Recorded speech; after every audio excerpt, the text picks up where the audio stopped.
to really do the modern thing really well is a 5150. Like it seems to do it.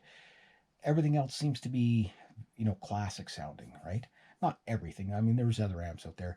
Now you say, well, why not just go for a Spider, line six Spider, right?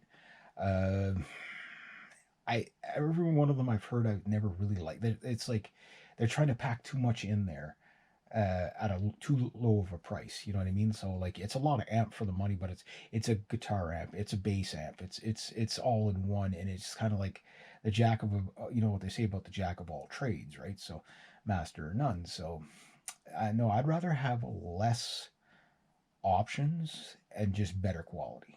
Like and that trust me, it pays dividends because what happens with these things is that you get there's 9,000 effects, 55,000 freaking cabinets, 200 different amps, whatever, and you use three settings. So what I'm more after is get a really good setting, maybe two or three, and maybe a couple of specialty effects, depending on what you're playing live. Um, I am more of a straight through the amp player, but straight through the amp might be the way of the dodo because the other thing too is, let's say you get lucky and you get a festival or something like that to play, and I'm hoping that's going to happen for me this year. We'll see how things go. But let's say you get a festival, but it's far away and you can't take the big ass amp with you, but they've got, say, a Marshall stack sitting there, and you say, okay, we can play through our Marshall stack, but you want your sound.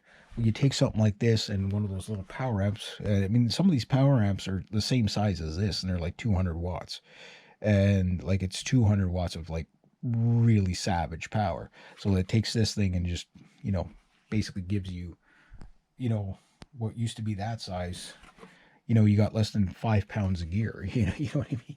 It's just, it's like most of your weight of your gear is going to be cables, and you only need a handful of them. So you pack up your guitar, you pack up one of these, you pack up a power amp that's, about the same size, maybe a little bigger, depending on which one you go with. You fly across country, you go to your gig, you pipe through their monitor, their house, their house, whatever, and or their cab, whatever they're going to make you up, and that's it. So like really, really cool. So going digital, I think, is the wave of the future. I'm not saying amps are dead for sure, but I'm saying that amps might be less sought after. They're going to be more of a novelty thing in the future. I don't think we'll ever get away from the full stacks because the big time musicians will always have stuff like that on stage and whatever, and there will always be need for cabinets and stuff like that because regular monitors don't give you the same frequencies as a regular cab does. But it's a really cool idea. That said, my shopping for another amp. The other thing too is price. Like you can get a lot more bang for the buck with a modeler and a power amp than you can with buying a top of the line, like Mesa Boogie Head or RevTech or Engel or whatever's out there right now. And again, if you're a Fender guy, like if you're a blues guy, pick a Fender Twin. Fender Deluxe is a great amp, but that's $1,000, and for $1,000, I could have like a million different sounds, a better version of this, and the power amp. So you know what I mean? Like you can go a lot of different ways. You can get a lot of bang for your buck.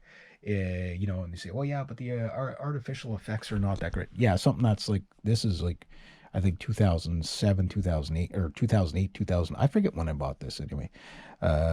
Maybe 2010 at the latest. Yeah, this is pretty dinky and cheap and artificial sound, but it still sounds freaking good. So you get something that's of better quality. Yeah, you can do a lot with $1,000. We'll just say that you might not even have to spend that much if you plan it out right. So get your speaker sorted out if you need one.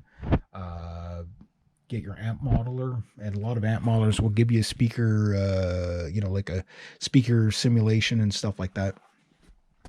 Sure, it might not be as good as the real thing, but it'll be so close, nobody will be able to tell, including yourself. Uh, yeah. So yeah, what do you guys think? Do you think amps are dead?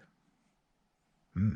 And what do you think about going all digital for your guitar rig? Yeah. Have a great day.